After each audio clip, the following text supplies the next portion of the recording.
A poor girl brought food every day to a beggar, not knowing he was a millionaire with only a few months to live in disguise. One day she found only an envelope on the sidewalk, and what was inside made her break down in tears. The cold night wind beat against the windows of the small wooden house, making the patched curtains dance to the gusts of wind.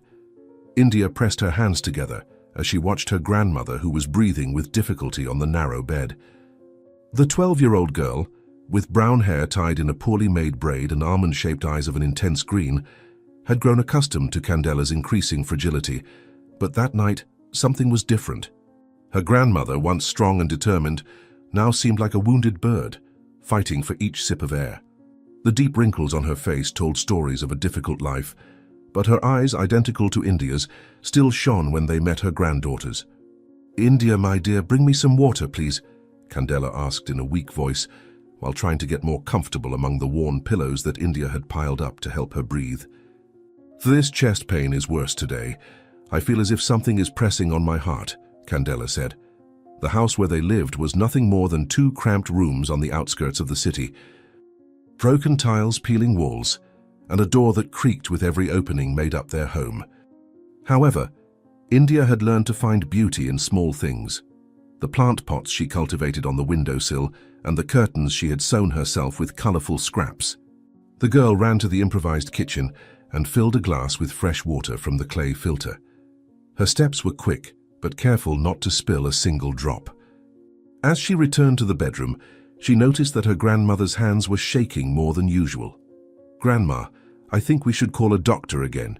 You don't look well at all," said India, helping Candela drink small sips of water. Her small hands, calloused from household work, held the glass firmly. "I can call emergency," said the girl. Candela swallowed with difficulty and shook her head negatively. Her wrinkled hands, marked by decades of hard work, grabbed India's wrist with surprising strength. 3 months ago, after fainting, they had discovered the rare heart condition that was consuming Candela. A disease that required expensive medications and, according to doctors, an even more expensive surgery. India worked delivering bread in the morning and washing clothes for neighbors in the afternoon, but the money barely covered the basic medicines, let alone the complete treatment. The grandmother stared intensely into her granddaughter's eyes, as if seeking courage for something she had long kept. "There's no use calling doctors now, my little one. We both know that what I need is beyond our reach," said Candela, a coughing fit interrupting her words. "But there's something you need to know, something I've kept for too long, waiting for the right moment that never seemed to come," the grandmother confessed.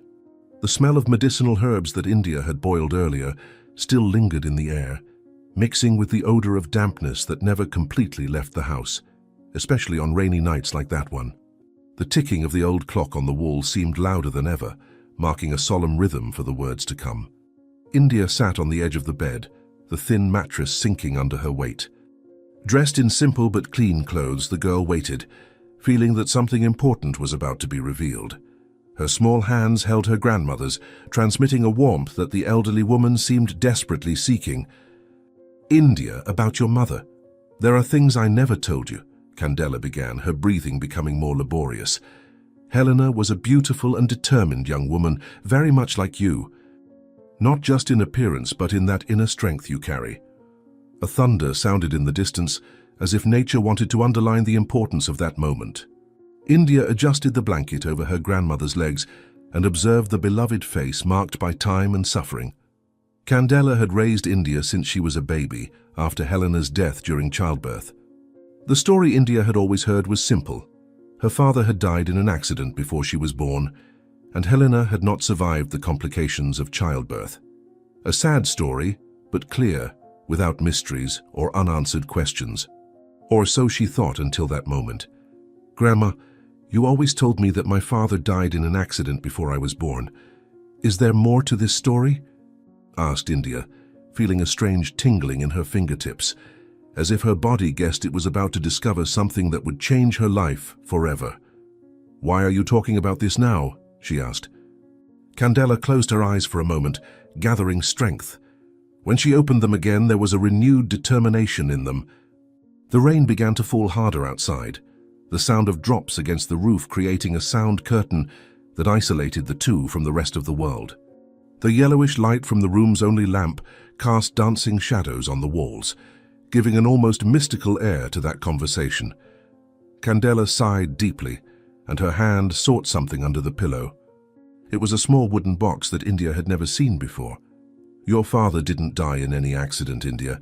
That was a story I created to protect you and to fulfill your mother's last wish," said Candela, her voice gaining an urgent tone. "Helena met your father when she worked as a secretary in a large office downtown. He was a young executive, beginning to build what would become an empire," answered the grandmother. India felt the ground disappear beneath her feet. For 12 years, she had built in her mind the image of an absent father because death had taken him. Now, suddenly, that image was dissolving like sand carried away by the tide. The girl swallowed hard, trying to process the information. Her green eyes, her mother's inheritance, sought answers in her grandmother's face. Without realizing it, her hands had closed into fists, clutching the worn fabric of the dress she was wearing. "What do you mean, Grandma? My father is alive? He abandoned us?" The questions poured out in a confused rush as India tried to reorganize the entire story of her life with this new information. "Why have you never told me this before?" asked the girl, still overwhelmed with the information. Candela opened the small wooden box, revealing some yellowed photographs and carefully folded letters. With trembling hands, she removed a photograph and handed it to India. In it, a young woman with brown hair and green eyes smiled shyly next to a tall man with elegant posture and a confident smile. India recognized her mother immediately, although she only knew her from other photographs. The man, however, was a complete stranger. "This is Samuel Rodriguez, your father," said Candela, her voice broken by emotion and respiratory difficulty. "Helena and he had a brief romance, intense as a windstorm. Your mother said she had never felt so alive as in the months they spent together." The photograph showed a happy couple, captured in a moment of pure joy. India noticed how her mother looked at the man with adoration and how he wrapped her with a protective arm. It was strange to see the face of a man who shared her blood, but who was completely unknown to her. There were features of him that India recognized in herself: the shape of the nose, the line of the chin. The revelation awakened a storm of emotions in the girl. If they loved each other so much, why isn't he with us? "Why did I grow up believing he was dead?" India asked, feeling a confused mixture of anger and curiosity. "Does he know I exist?" she asked, trying not to show the hope she felt in her heart. Candela placed a hand on India's face, a gesture of affection she had been making since the girl was a baby. The old lady gathered strength and tried to sit better in bed, a fit of coughing interrupting her movement. India quickly helped her grandmother settle, placing another pillow behind her back. The effort left Candela breathless, and for a few minutes she just breathed with difficulty, while India waited, anxious for answers that had been denied throughout her life. Helena discovered she was pregnant when their relationship had already completed 4 months, Candela continued, when she caught her breath. Samuel was on the rise in the company, about to be promoted to an important position. Your mother knew how much that career meant to him. India looked again at the photograph, trying to imagine the love story between those two young people. The yellowed image silently told about a past she had never known, about possibilities that never materialized. The girl felt a tear run down her face and wiped it quickly. It was not time to cry, it was time to understand. "That doesn't explain why she left him, Grandma. If they loved each other, why didn't they stay together? Why didn't she tell about the pregnancy?" India insisted, feeling there was more to that story than Candela was revealing. "And why did you decide to tell me all this now?" the girl asked as the rain intensified outside, as if the sky was crying for all the truths that remained hidden for so long. The wind made the windows tremble, and the sound of the storm created an atmosphere that perfectly matched the gravity of that conversation. Candela looked at the wooden box in her lap and removed another photograph, this one showing Helena alone, already with the prominent belly of pregnancy. "Your mother had a lot of pride, India. She came from a simple family like ours," explained Candela, a slight nostalgic smile on her lips. When she discovered she was pregnant, Samuel had just received his long-dreamed promotion. He was now an important executive, beginning to make a name for himself among the elite. India listened attentively, absorbing every word like dry earth absorbs water. This was the story of her origins, pieces of the puzzle that formed her identity finally being revealed. The girl adjusted her loose braid, an automatic gesture she made when she was nervous. The idea that her father was alive somewhere, possibly unaware of her existence, was both terrifying and fascinating. Helena thought that if she told him about the pregnancy, people would think she was trying to take advantage of his new position, perhaps even trying to force a marriage out of interest, continued Candela, another coughing fit interrupting her words again. When she recovered, there was a feverish gleam in her eyes. Your mother couldn't bear the thought of someone thinking she was with Samuel for money or status. So without saying anything to anyone, not even to me, she simply disappeared from his life. The small room seemed to shrink even more with the weight of those revelations. India stood up and walked to the window, watching the rain fall mercilessly on the simple houses of the neighborhood. The city lights flickered in the distance, reminding her of a world that existed beyond that periphery, a world where her father lived without knowing of her existence. She touched the foggy window pane, leaving the mark of her fingers. What she did was wrong, Grandma. He had the right to know about me and I had the right to know him, said India, turning to face her grandmother. There was a new determination in her voice, a strength that surprised even herself.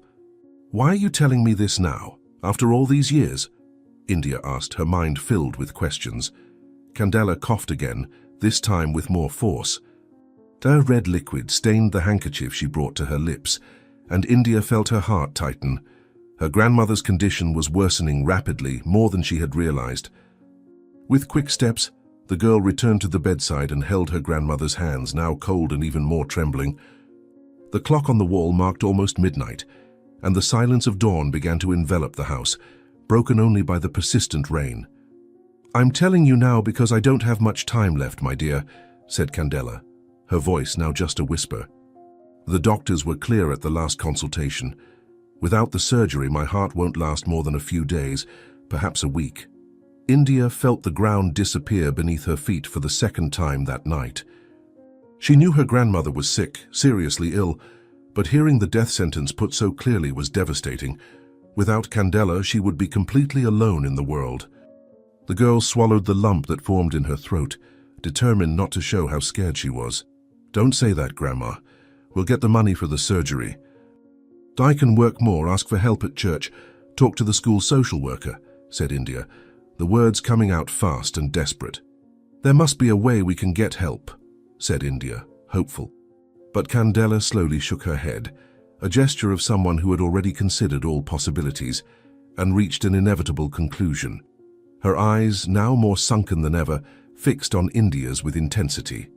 The old lady gathered her last strength and held her granddaughter's face between her hands, a gesture of affection she had been making since India was a baby. Listen to me carefully, India. There is no time to seek conventional solutions, said Candela with surprising firmness. The surgery costs more money than we could gather in years of work, but now you know the truth about your father. A lightning briefly illuminated the room, followed by the rumble of thunder that seemed to shake the small house. India felt a shiver run down her spine. She was beginning to understand the purpose of that late revelation. It wasn't just for her to know her origins before Candela departed. There was a plan behind it. You want me to find my father? To ask him for money for your surgery? Asked India, suddenly feeling much older than her 12 years. The responsibility that presented itself was immense, almost overwhelming. How will I find him after so long? She asked nervously. Candela removed a yellowed newspaper clipping from the box. The headline talked about the success of a large company and showed a picture of a middle-aged man in an elegant suit. It was Samuel, older than in the photograph with Helena, but unmistakably the same man. His eyes had the same determination, although now there was something more in them, a kind of sadness or tiredness that wasn't present in the previous image. Samuel Rodriguez has become one of the richest men in the city. He built an empire from nothing, expanding that small company until it became an international corporation, explained Candela, passing the clipping to India. I've followed his trajectory from a distance all these years, never having the courage to break the promise I made to Helena. India looked at the image of the man who was her biological father. The man in the newspaper seemed distant, inaccessible, part of a world that had no connection to hers. The idea of approaching him, of revealing herself as his daughter, seemed as unlikely as stopping the rain with a gesture. However, her grandmother's life depended on it. Samuel never married or had other children. Some newspapers speculate that he never got over a love from the past, continued Candela, a small smile forming on her pale lips. Helena was always unforgettable to everyone who knew her, the grandmother revealed, making India's heart beat rapidly in her chest. The possibility of meeting her father, of finally completely understanding her origins, mixed with the fear of being rejected, of not being believed, of failing when her grandmother's life was at stake. The rain began to diminish outside, as if nature was taking a pause to allow that crucial conversation to happen with clarity. How can I prove I'm his daughter? What if he doesn't believe me? What if he thinks we're just trying to get money? The questions came out in a continuous flow, as India tried to imagine all possible scenarios. He probably doesn't even remember my mother after so much time.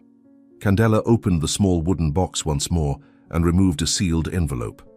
In the elderly woman's trembling hands, the paper seemed fragile, as if it contained not just words but also dreams and regrets. Carefully, she handed the envelope to India. Samuel's name was written on the front, in the delicate handwriting that India recognized from the few letters her mother had left. This is a letter that Helena wrote when she discovered she was pregnant. She never had the courage to send it, but kept it in case one day you needed to prove who you are, explained Candela, her voice visibly weakening with the effort of the prolonged conversation. Besides, you have the birthmark. Instinctively, India touched the small half-moon-shaped mark on the inside of her right wrist. It was a birthmark that, according to Candela, was identical to the one Helena had, and which she in turn had inherited from her father. A family trait that passed from generation to generation. Samuel knew Helena's mark. He will know you are her daughter when he sees it, confirmed Candela, as if reading her granddaughter's thoughts. And your eyes, India. You have exactly the same eyes as your mother. Anyone who loved Helena would recognize those eyes anywhere. Candela smiled slightly, despite the weakness and pain that afflicted her. India held the envelope carefully, as if carrying an invaluable treasure. Inside it were the words that her mother had never managed to say to the man she loved, words that could change the course of multiple lives. The responsibility was immense, and India felt its weight on her still young shoulders. What should I say to him when we meet? How do I explain all these years of silence? Asked India, her voice almost a whisper. What if he hates me for appearing out of nowhere, asking for money? Candela tried to sit up once more, but a stronger coughing fit made her fall back against the pillows.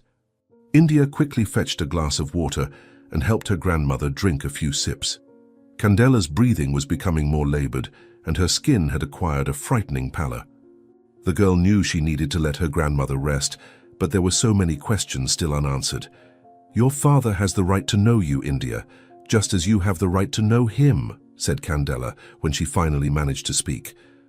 Helena made a decision based on fear and pride, but you don't need to carry the weight of that choice, she said. The distant sound of a siren reached them, reminding them of the world beyond those walls. India thought of the city hospitals, of people who could simply go to a doctor when they needed, without worrying if they would have enough money for treatment.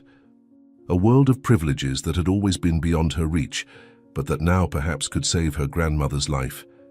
But how will I find him? I can't just show up at his office and say I'm his daughter, questioned India, her mind working quickly to create a plan. There are probably security guards, secretaries, all kinds of barriers to prevent people like us from getting close to someone like him.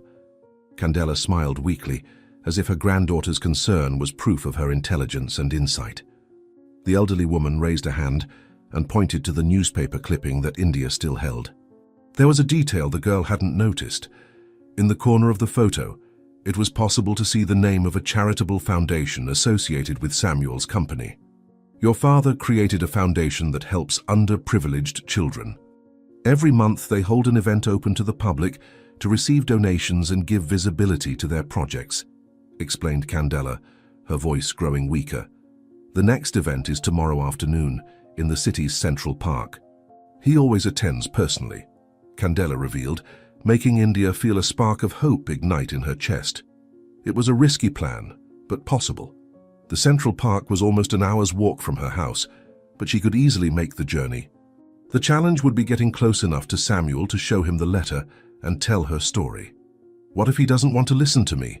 What if the security guards prevent me from getting near him? The doubts continued to arise, but now there was also determination in India's voice. "We can't miss this chance, Grandma. I need to make this work." Candela closed her eyes for a moment, as if gathering strength for her next words. When she opened them again, there was a serenity in them, as if she had finally fulfilled an important mission. She squeezed India's hand with what little strength she had left. "I'll meet him tomorrow, Grandma." "I'll tell our story and ask for help," promised India, determination giving firmness to her young voice. "I'll do whatever it takes to get the money for your surgery," she promised, hoping to fulfill her pledge.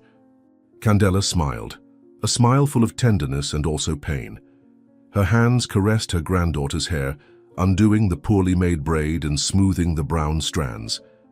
The rain had finally stopped outside, leaving only the occasional sound of drops falling from the roof. The silence of early morning enveloped the small house, creating a bubble where only the two of them existed. "No matter what happens tomorrow, India, always remember who you are. Daughter of Helena, a strong woman who made difficult choices out of love, even if they weren't always the right choices," said Candela, her voice barely more than a whisper. "And my granddaughter, who brought light to my life when everything seemed dark." India felt tears come to her eyes but held them back. She needed to be strong now, more than ever. The revelation about her father, the possibility of finally meeting him, and the urgency of Candela's situation created an emotional storm inside her. But the girl knew she couldn't afford to fall apart. Not when her grandmother's life depended on her courage and determination. "Rest now, Grandma. You need to regain your strength," said India, adjusting the blankets over Candela. "Tomorrow will be a long day for both of us," said the little one with heartbreaking care. Candela nodded weakly and closed her eyes, exhaustion finally overcoming her resistance. India remained beside the bed, watching over her grandmother's sleep, while her mind worked furiously, planning every detail of the meeting with the father she had never known. The wall clock showed almost 2 in the morning, but sleep was far from coming to India.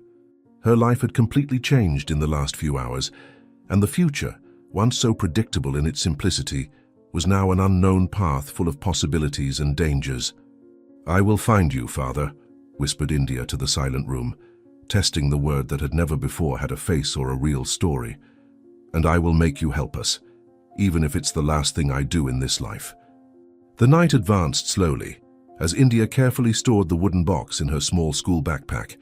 Tomorrow, after delivering the bread in the morning, she would go straight to the Central Park.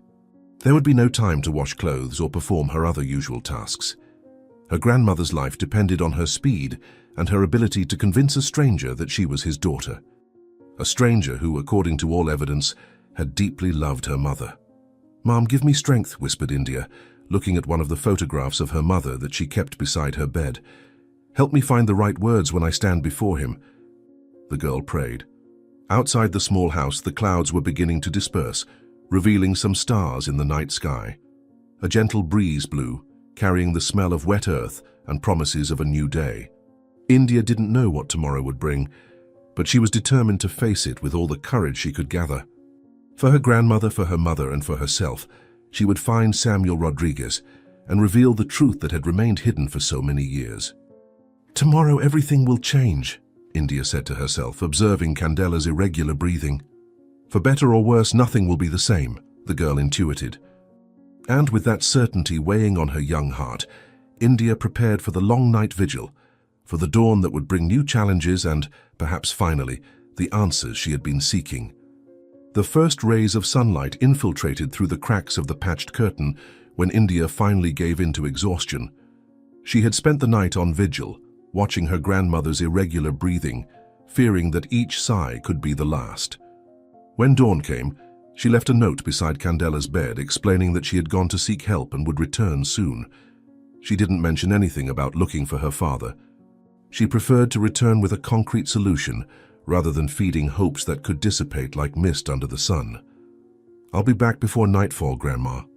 "Rest and take the medicines I've set aside," wrote India, knowing that her grandmother would probably sleep late due to the exhaustion from the previous night. "Don't worry about me. I know how to take care of myself." The fresh morning air caressed India's tired face as she walked hurriedly through the streets of the peripheral neighborhood where she lived. The city center was distant, but determination drove her steps. Her small backpack weighed on her back, carrying not only some essential belongings, but also the precious wooden box with proof of her identity. The Central Park, where Samuel Rodriguez's foundation event would take place, was her initial destination, but the path there would be long, and India knew she would need all her strength to face what was to come. "How will I recognize my father if he appears? The photos are old and the newspaper clipping doesn't show his face well," India muttered to herself while quickening her pace. "And how will I approach him at an event full of important people?" India walked through streets that gradually became busier as she approached the city center. The sun rose in the sky, promising a hot day, and the girl felt her stomach growl with hunger. She had left without eating anything, worried about not wasting time. In her pocket, a few coins represented her meager savings, money she had been saving for her grandmother's medicines, but which she might now need to feed herself during the day. Her thoughts were so absorbed in the plan to find Samuel Rodriguez that she almost didn't notice when her steps led her to the central square, much earlier than the scheduled time for the event. There are still hours before the event starts. "What will I do until then?" thought India, looking around the already busy square with hurried workers and students. "Maybe I should study the location better, find out where the stage will be, plan how to approach." The central square was an oasis of green amid the city's concrete. Wooden benches were distributed among well-tended flower beds, and in the center was a small bandstand where cultural presentations took place. India imagined that this would be where they would set up the stage for the foundation event. She walked slowly around the perimeter of the square, observing every detail, trying to imagine how it would be when it was full of elegant and important people. It was then that her eyes caught a discreet movement under the shade of a leafy tree away from the main path. Approaching cautiously, India saw a man sitting on the ground, his back leaning against the tree trunk. He wore tattered and dirty clothes, several layers despite the heat that was beginning to intensify.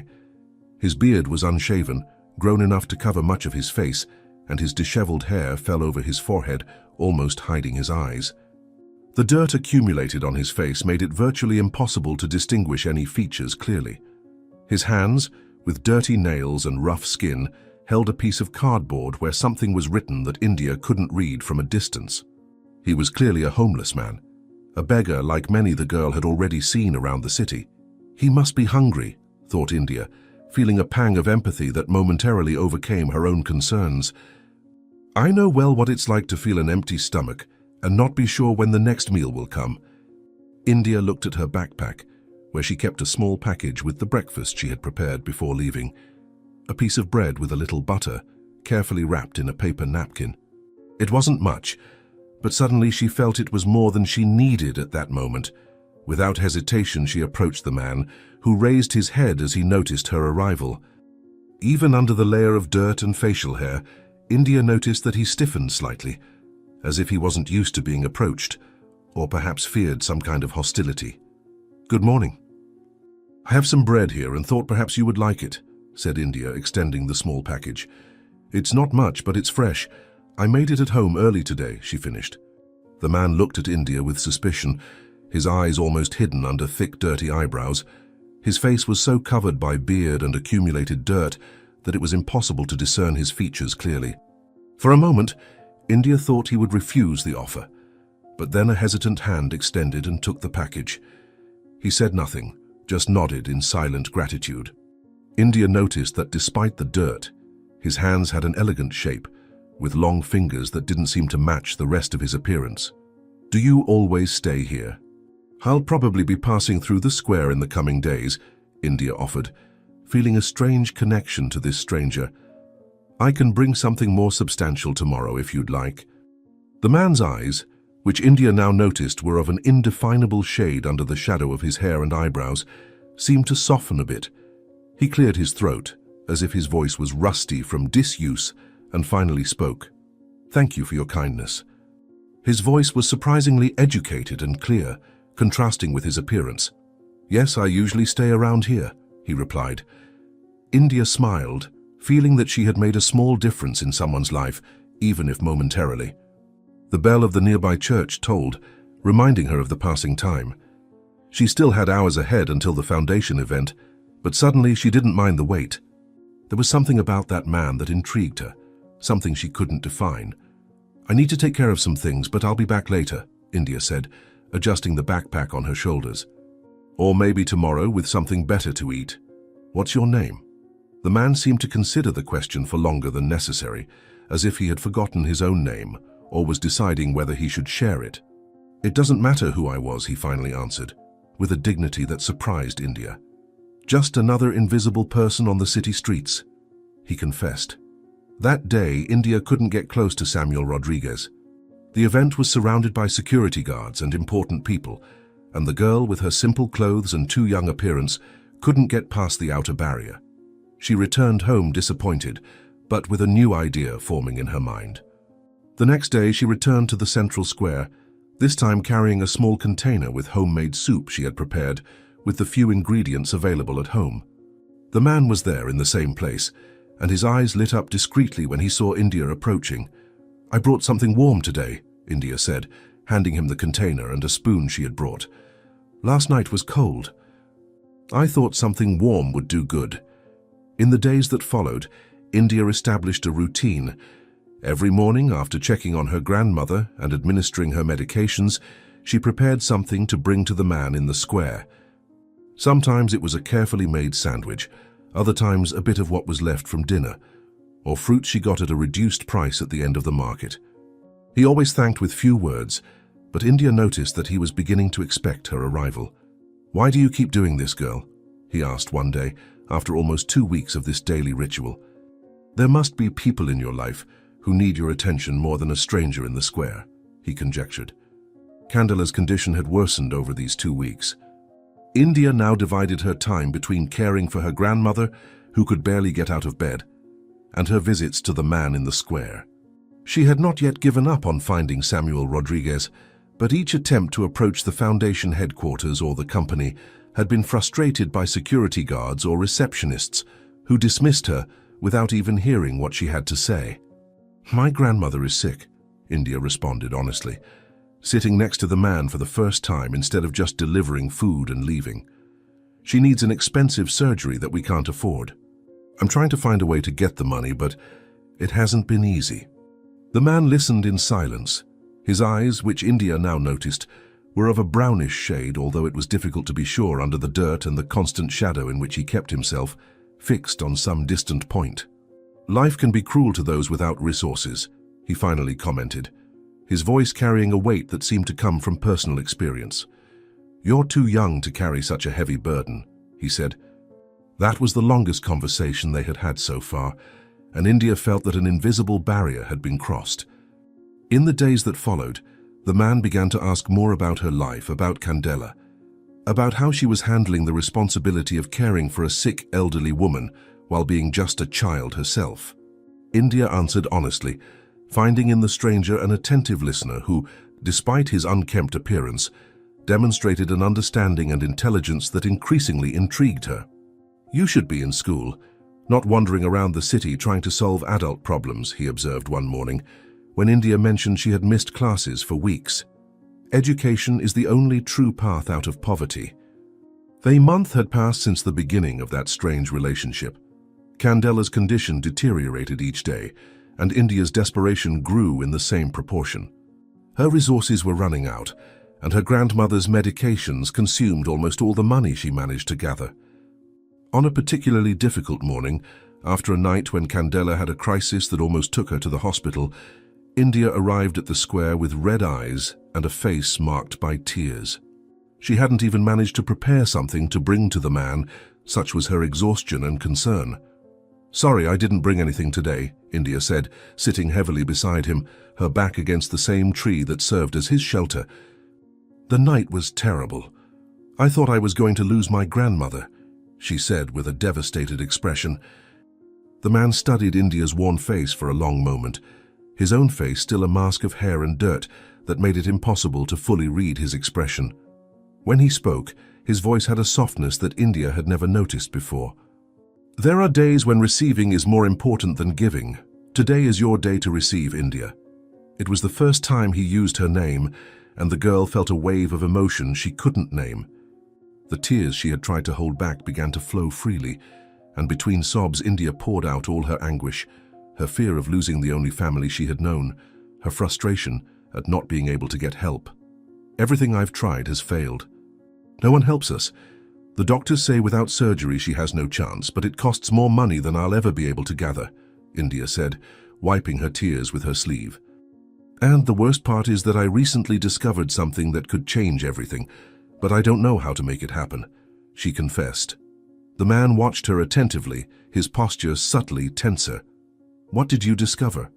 he asked, his voice carefully controlled. India hesitated. She had never spoken about this with anyone besides her grandmother, but something about that man made her feel she could trust him. Perhaps it was the weeks of small kindnesses exchanged, or perhaps it was just desperation seeking any way out. "My grandmother told me about my mother, about how she died when I was born," India began, her voice low. "Her name was Helena. She lived near here. They say she was very beautiful," the girl revealed. It was as if lightning had struck the man. His entire body shuddered at hearing that name, and for a moment India thought he might become ill. His eyes, previously half covered by dirt and disheveled hair, were now completely visible, fixed on the girl's face with an almost painful intensity. "Helena? Lived near here?" he repeated, his voice no more than a hoarse whisper. The man's reaction surprised India.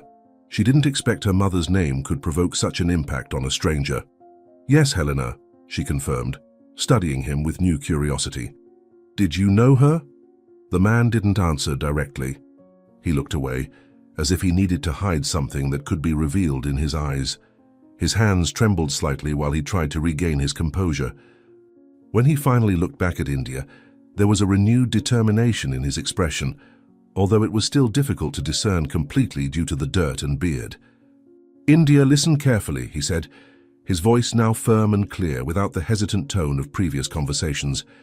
"I know someone who can help, someone who has the means to pay for your grandmother's surgery," he said, with a cautious tone. Hope blossomed in India's chest like a sudden flower after a long drought. She leaned forward, eager to hear more. "Really? Who? How can I find this person?" she asked, with a hopeful look.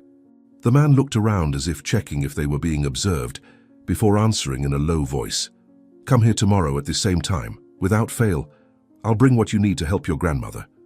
India felt a wave of relief so intense that her legs weakened. Holding onto the tree trunk to avoid falling, she stammered confused thanks, tears of hope replacing those of despair. The man just nodded, his face still impossible to read completely under the layers of dirt and hair. Before India could ask more questions, he gathered his few belongings and quickly moved away, disappearing among the people crossing the square. "Tomorrow, then. I'll be here without fail," India promised to the retreating figure, feeling that for the first time in weeks, there was a real possibility of saving Candela. "Thank you, my friend. I don't even know how to thank you," she said with teary eyes. The night that followed was one of the most difficult for India. Candela had another crisis, and the girl needed to stay awake to ensure that her grandmother could breathe properly. The medications were running out, and the money to buy them too. Everything depended on that meeting scheduled for the next day. India feared that something might happen to prevent her from attending, that some unforeseen event would steal this chance that seemed miraculous. When dawn finally came, a storm broke over the city with unexpected force. Thunder shook the windows of the small house, and the rain fell in such dense curtains that it was almost impossible to see beyond a few meters. India looked at the darkened sky in despair, knowing she would have to face that storm to reach the square. She couldn't miss the meeting, not when Candela's life depended on it. "Grandma, I need to go out for a few hours," India explained, adjusting the blankets over the elderly woman who was coughing weakly. "I left food and medicine within your reach. Please try to rest. I promise I'll come back with help," she promised, before leaving home. The path to the central square never seemed so long and dangerous. The rain transformed the streets into small rivers, and India had to avoid overflowing drains and flooded areas. Her old shoes were soaked in the first few minutes, and her clothes stuck to her body, heavy with water. Lightning cut across the sky, immediately followed by a deafening thunder that made the girl instinctively cower. But she continued, one step after another, determination driving her through the storm. "I have to get there, he will be waiting." "This might be Grandma's only chance," India repeated to herself like a mantra, trying to ignore the cold that infiltrated her bones. "I can't give up now." When India finally managed to reach the central part of the city, two suspicious-looking men began to follow her. There was something predatory in the way they watched her, walking faster and faster in her direction. India perceived the danger and changed her path, entering a busier side street. The men continued to pursue her, forcing her to run and hide in a small shop, where she remained until she was sure they had given up. "I need to be more careful," she muttered to herself, her heart still racing with fear. "I can't risk being attacked now, not when I'm so close," she thought. When she finally managed to resume her journey, India heard alarming news being discussed by people sheltered under an awning. The central hospital had been temporarily closed due to problems in the electrical network caused by the storm. They were transferring patients and cancelling all non-emergency procedures. India's heart tightened with this information. If Candela had another serious crisis, where would she take her? And if she got the money for the surgery, where would it be performed now? "This can't be happening," thought India, feeling the weight of this obstacle add to all the others. "It seems like everything is conspiring against us." But India couldn't afford to be discouraged. With renewed determination, she faced the last blocks to the central square, fighting against the wind that seemed determined to push her in the opposite direction. The rain had diminished a bit, but still fell with enough force to make visibility difficult. India was completely soaked, shivering from cold, but the thought of Candela and the help promised by the mysterious man propelled her forward. When she finally reached the entrance to the square, India stopped for a moment, trying to catch her breath. The square was almost deserted due to the storm, only a few people running hurriedly to take shelter. The tree where she used to meet the man was a few meters away, partially hidden by the curtain of rain. India couldn't see if he was there or not. "Please, be there," whispered India, gathering her last strength to cover those final meters. "Please don't have given up because of the rain." With her heart beating rapidly in her chest, mixing hope and fear in equal parts, India advanced toward the tree, preparing to discover if her journey through all the difficulties faced to get there, to know if it had been worth it, or if she was destined for another disappointment in a life already so marked by losses. With her heart racing in her chest, mixing hope and fear in equal parts, India moved toward the tree, preparing to discover if her journey through the storm, the muggers, and all the difficulties had been worth it, or if she was destined for another disappointment in a life already so marked by losses. With each step she took on the soaked grass. Her shoes sank slightly into the ground, softened by the torrential rain that was still falling, though less intensely than moments before. The leaves of the great tree dripped incessantly, creating a rhythmic sound that echoed amid the almost sepulchral silence of the deserted square. India wiped her eyes with the back of her hand, trying to clean the mixture of tears and rainwater that blurred her vision, as she approached the place where she had so often met the mysterious man. "Please let him be there," India murmured to herself, her voice almost inaudible amid the noise of the diminishing rain. "I cannot go home empty-handed again." When she finally got close enough to see clearly under the tree's canopy, India's heart sank like a stone thrown into a deep well. The place was completely empty. There was no sign of the man who had promised to help her, no trace of his usual presence. The space under the tree, where he used to sit with his back against the robust trunk, was unoccupied, only the trampled grass indicating that someone had been there recently. India felt her legs weaken, and for a moment thought she would collapse right there, overcome by fatigue, disappointment, and the despair that had consumed her since she left home that stormy morning. He didn't come. After everything I went through to get here, he simply didn't come, India thought, feeling hot tears mix with the cold rainwater on her face. How could I be so naive as to believe that a beggar could really help me, she murmured to herself. But then as India moved even closer to the tree trunk, her eyes caught something she hadn't noticed at first glance. There, Carefully positioned on the piece of cardboard that the man always used as a seat was a white envelope. The paper seemed of good quality, contrasting drastically with the humid and rustic environment around it.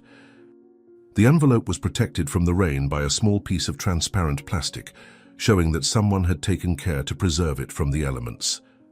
India felt her heart race again, this time with a mixture of curiosity and renewed hope. Perhaps the man had fulfilled his promise in a different way than she expected. What could be inside this envelope? India asked herself, slowly bending down to pick up the object. Did he really get the help he promised? With trembling hands, both from cold and anxiety, India carefully removed the envelope from its plastic protection. The paper was thick and of refined texture, clearly expensive, and her name was written on the front with elegant and precise calligraphy. India had never seen that handwriting before, but there was something familiar about it, something that awakened a strange sense of recognition, although she couldn't identify exactly what. The envelope was sealed with red wax, an antiquated and formal method that contrasted with everything India knew about the simple man she met daily at that location. Why would a beggar have access to such an elegant envelope? India mentally questioned, turning the envelope in her hands and observing every detail. And why does his writing seem so educated and refined? India sought a more sheltered spot from the rain to open the envelope, finding a small refuge under the denser canopy of the tree. She sat on the wet ground, not caring that her clothes were already completely soaked, and carefully broke the wax seal. Her fingers trembled with nervousness as she unfolded the paper inside, revealing not just a letter written in the same elegant calligraphy, but also other items that made her heart stop for a moment.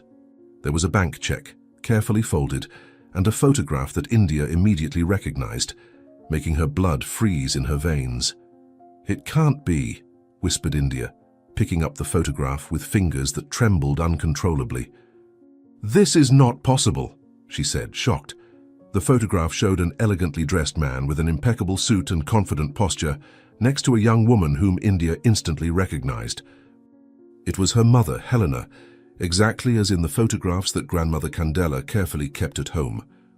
But what shocked India the most was realizing that the man in the photo, clean and well-groomed, was unequivocally the same man she had been feeding every day in the square. Without his stubble, without the dirt that covered his face, without the shabby clothes, it was possible to clearly see his features. The same shape of the eyes, the same line of the chin, the same smile that she had occasionally glimpsed beneath all that unkempt appearance. My God, how could I not recognize him? India thought, mentally comparing the image of the well-dressed man with the beggar she knew. Did the dirt and beard change his appearance that much? With hands that trembled more and more, India unfolded the check that accompanied the photograph. The amount written there was astronomical, more money than she had ever seen or even imagined could exist. The check was made out to the central hospital of the city, with a specific description indicating that it was intended for the full payment of Candela dos Santos's heart surgery. But what made India stagger even while sitting down was the signature in the bottom right corner of the check. In clear and unmistakable letters was written, "Samuel Rodriguez, CEO of Rodriguez Enterprises." The same name that her grandmother had whispered on the night of the revelation, the name of the man who was her biological father. "Samuel Rodriguez," India read aloud, her voice barely a whisper muffled by the rain that was still falling. "The beggar was my own father all along," she said, not believing what she was discovering. Finally, with fingers that could barely hold the paper due to the uncontrollable trembling, India continued to read the letter. The same elegant handwriting she had noticed on the envelope extended throughout the page, in words that seemed to have been chosen with extreme care. India had to read the first lines twice before her brain could fully process the meaning of the words her eyes were capturing. Each sentence was like a revelation. Each paragraph unveiled a part of the truth that she could never have imagined. The letter began with a disconcerting simplicity, but one that carried the weight of decades of regret and searching. "My dear India," India read silently, the words echoing in her mind like distant thunder. "If you are reading this letter, then our paths have finally crossed in the way that destiny intended." The letter continued, and each word revealed more of the incredible truth that India was just beginning to comprehend. Samuel explained how Helena had suddenly disappeared from his life, without explanation or farewell, leaving him with a deep pain that he never managed to completely overcome. He described how he never understood why the woman he loved had simply vanished, but that he had respected her decision to leave. He confessed that he had built his fortune trying to fill the void she left, but that nothing ever managed to completely erase the memory of Helena from his heart. Helena disappeared from my life without explanation, and I never knew why, India read, feeling each word like a punch to her stomach. Now, discovering about you, I understand that she carried a secret that would change everything. The letter also revealed an even more shocking truth. Samuel was gravely ill. He explained that he had been diagnosed with a terminal condition a few months ago, and that upon receiving the news, decided to completely change his life. Tired of the loneliness and emptiness that his fortune could not fill, he had made the decision to disguise himself as a beggar to find someone truly deserving of his inheritance. He wanted to donate his entire fortune to a genuine person, someone who demonstrated kindness and compassion without expecting anything in return. His intention was to observe people on the streets, find someone special, and then leave everything to that person in his will. When I learned that my time was limited, I decided that I wanted my fortune to go to someone who truly deserved it, India read, tears now flowing freely down her face. I had already decided that you would be that person, without even imagining our true connection. Samuel described in the letter how he had begun to suspect India's identity over the weeks they spent together. Small gestures, facial expressions, the color of her eyes, the way she smiled, everything reminded him of Helena in an almost supernatural way. He confessed that even before discovering the truth, he had already made the decision to leave his entire inheritance to India, impressed by her kindness and character. But it was when India mentioned her mother's name that all the puzzle pieces fell into place in his mind. He explained that he almost revealed his identity at that moment, but decided that he needed absolute certainty before forever transforming both their lives. When you mentioned the name Helena, my entire world changed, India read, her voice choked with emotion. Suddenly I understood that destiny had given me much more than a deserving heir. It had given me my own daughter. The letter continued explaining why Samuel had chosen to reveal the truth in this way, through a letter rather than in person. He feared that the shock of discovering that she had been talking to her own father for weeks might be too traumatic if revealed face to face. He preferred that India have time to process the information, to read and reread his words, to fully understand the situation before deciding if she wanted to know him as her father, not just as the kind beggar in the square. I wanted you to know that all the moments we spent together, each conversation, each gesture of kindness, were precious to me, India read, wiping away the tears that wouldn't stop flowing. Even without knowing who you really were, I felt a connection that I couldn't explain, it said.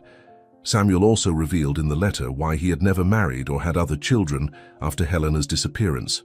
He explained that she had left a permanent mark on his heart, and that even without understanding why she had left, he always knew he would never find another love like that one. Now finally understanding that Helena had left because she was pregnant and feared being seen as a gold digger, he realized the tragedy of the whole situation. Two people who loved each other, separated by misunderstandings and circumstances, losing the chance to create a family together. Your mother was the type of person who preferred to protect those she loved, even if it meant sacrificing her own happiness, India read, recognizing in the description the woman she knew only through her grandmother's stories. Now I understand the nobility of character she demonstrated and that you inherited. The letter was beginning to approach its end, but not before Samuel made several solemn promises to India. First, that the money for Candela's surgery would be just the beginning of how he intended to make up for all the lost years. Second, that India would always have a father who would love and protect her, regardless of her decision about how to proceed with the relationship between them. Third, that he would fully respect any choice she made about revealing or not revealing his identity to other people.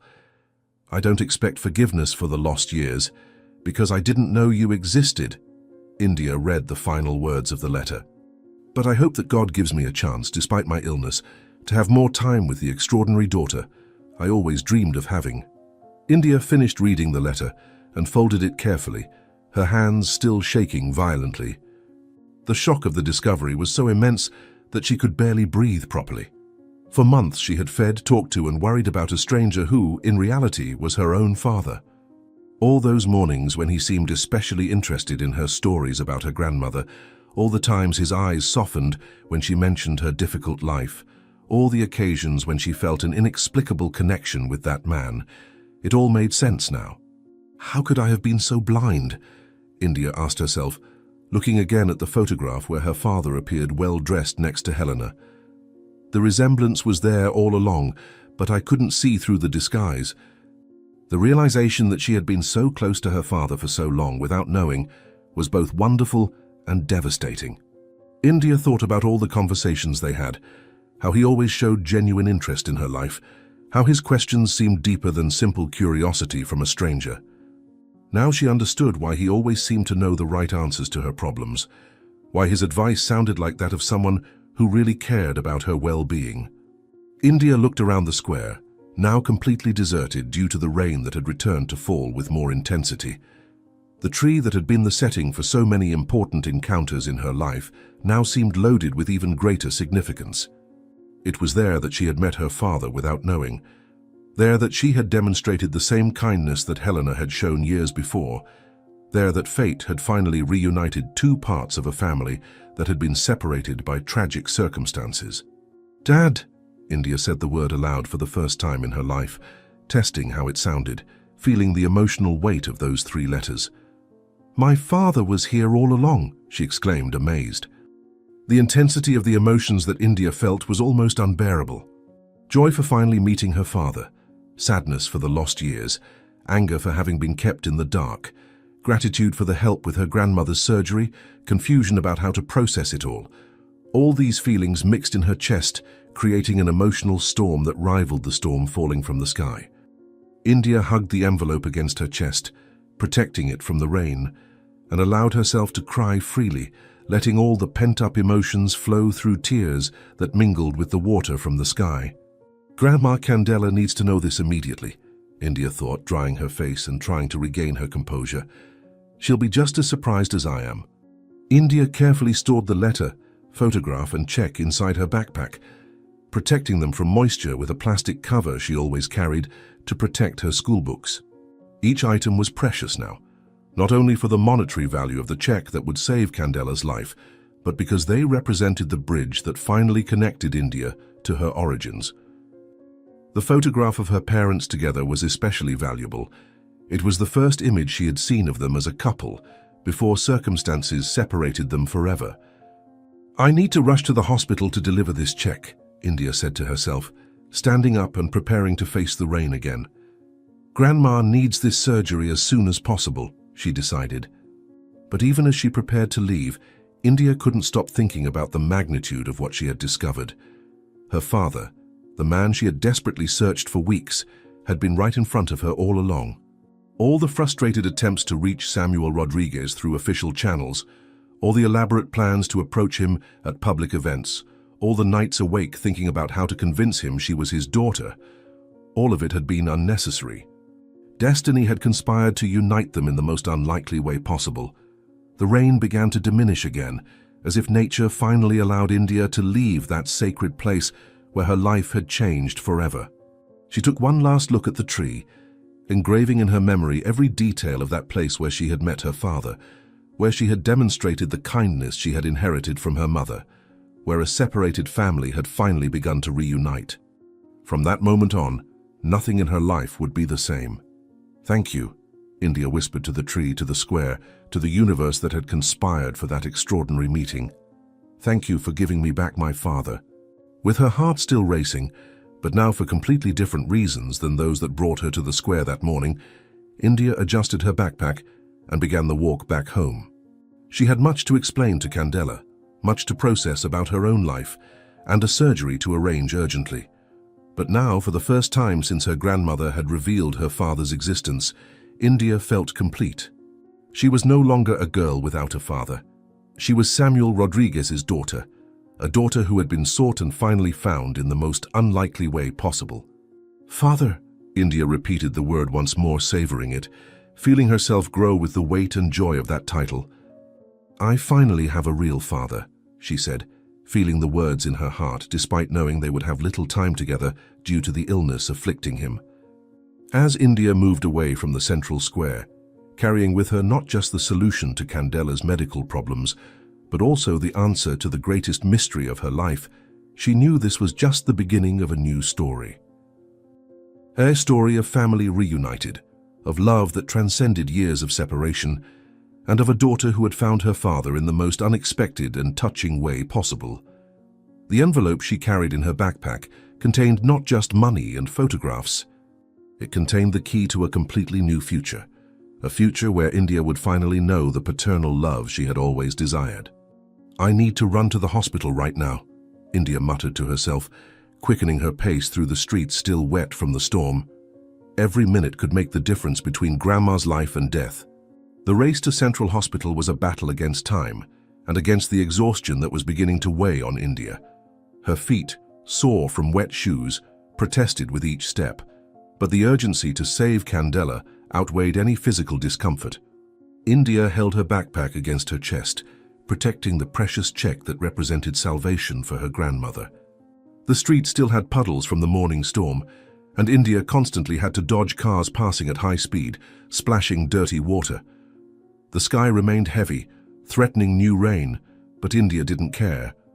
Nothing would stop her from reaching the hospital and ensuring that Candela's treatment began immediately. "Grandma, hang in there. Help is coming," India thought, visualizing Candela's pale face in her mind. "We finally have a real chance to save her." When India finally spotted the imposing structure of the Central Hospital, her heart raced with a mixture of relief and anxiety. The white multi-story building rose like a beacon of hope, but India knew there were still obstacles ahead. She needed to navigate the hospital bureaucracy, convince administrators to accept the check, and ensure that Candela would be admitted for urgent surgery. India climbed the main entrance steps two at a time, her legs trembling with fatigue, but driven by the determination not to waste a second. The automatic door opened with a whisper, revealing the busy hospital lobby, full of people waiting for care, staff rushing around, and the characteristic smell of disinfectant that always reminded her of the fragility of life. "Please let everything work out," India whispered a silent prayer as she headed to the information desk. "May they accept the check without problems, and may it not be too late." At the information desk, India had to wait a few minutes behind other people, each second seeming like an eternity as she watched the clock on the wall mark the inexorable time. When it was finally her turn, India approached the receptionist with determination, carefully taking the check from her backpack. The employee, a middle-aged woman with thick-rimmed glasses, looked curiously at the soaked and visibly exhausted girl who presented herself before her. India took a deep breath, organized her thoughts, and began to explain the situation, her voice trembling with emotion but firm in her resolution. "I need to speak with someone from administration about urgent surgery for my grandmother," India said, extending the check. "This check covers all the costs of the procedure she needs to have," she said. The receptionist took the check, and her eyes widened at seeing the amount and signature. It was clearly more money than she was used to seeing in her daily routine, and Samuel Rodriguez's signature was well known in the city. She looked from India to the check several times, as if trying to understand how such a young girl with a simple appearance could be carrying a document of such high value. The employee mumbled something about verifying the authenticity and asked India to wait while she called a supervisor. India anxiously agreed, drumming her fingers on the counter, watching every movement of the receptionist with complete attention. "I hope they don't take long to verify," India thought, looking nervously at the clock. "Every minute lost here is 1 minute less that Grandma has." The supervisor who appeared was a tall, thin man wearing a white coat over a dark suit. With a serious expression that didn't reveal his intentions, he greeted India with a nod and took the check to examine it carefully. India watched as he verified every detail: the signature, the amount, the date, the name of the beneficiary. The man made some notes on a notepad and said he would need to make some calls to confirm the validity of the document. India felt her stomach tighten with nervousness, but maintained her composure, knowing that these procedures were necessary for such a high amount. "This check is legitimate, sir." "My grandmother needs this surgery urgently," India said, trying to keep her voice calm despite the anxiety. "Please, do the verifications as quickly as possible," she pleaded, nervously. While the supervisor walked away to make the necessary calls, India found a quiet corner in the lobby where she could wait without being disturbed. She took out her simple cell phone and dialed the home number, hoping that Candela would be awake and able to answer. After a few rings, her grandmother's weak voice came over the line, and India felt a wave of relief knowing that Candela was well enough to speak. India quickly explained where she was and what was happening, omitting for now the details about the discovery of her father. She wanted to tell everything in person when they were face to face. "Grandma, I'm at the hospital organizing your surgery. I got the money," India said, trying to keep her voice cheerful. "Soon you'll be cured and we can have many more years together." After reassuring Candela and hanging up the phone, India decided to use the waiting time to research more about Samuel Rodriguez. She found a public computer in the hospital waiting area and quickly accessed the internet. She typed her father's name in the search engine, and immediately hundreds of results appeared. India clicked on the first link, which took her to a magazine article about the most influential businessmen in the city. The photo that appeared on the screen showed Samuel in an elegant suit, posing in front of his company building, but India could see beyond the formal appearance. Now that she knew who he was, she could see in the eyes of the man in the photo the same expression she had seen so many times in the beggar from the square. "How could I not notice before?" India murmured, studying the image on the screen. The resemblance was there all along, just hidden beneath the disguise, she reflected.